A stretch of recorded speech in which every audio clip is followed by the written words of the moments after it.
高雄的电顶材场有89年历史，是全台湾唯一现有的日本总机场。高雄市政府已经甲订入做历史建筑啊，不过社区的居民伫今仔日去到现场抗议，因反对有殡葬所伫厝的边仔，认为安尼影响到地方的发展。文化局表示讲，其实这个建筑物捌做过学校甲市场，征收了后的用途会好好甲居民沟通。反对殡葬所设伫阮兜的边仔。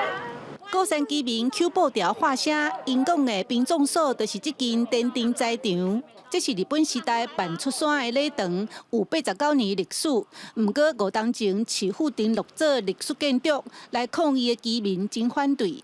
大家嘛感觉摸摸啊，倒一个愿意嘛。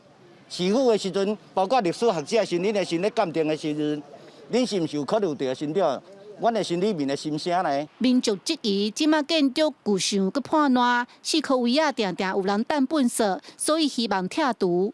其实战后，电顶材场捌改做学校甲公有市场，因为人口变少，伫2014年废止。文化局表示，最近已经完成修复设计，要向中央争取经费。如果它修复再利用了之后，它不一定，因为其实它以前虽然是葬仪堂，但是它整个过程还有市场，还有曾经做过教育设施，它的再利用是什么样的方式，其实可以符合在地居民的需求。葬仪堂在台湾被保存下来，就只有日治时期就只有这一个。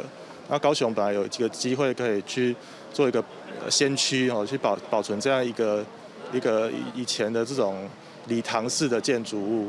文书团体表示，电顶材场是装饰艺术的风格，有萧阳园的案例，伊的钟声会值得期待。不过，居民提出3个月时间，互因交代，文化局会继续甲居民沟通。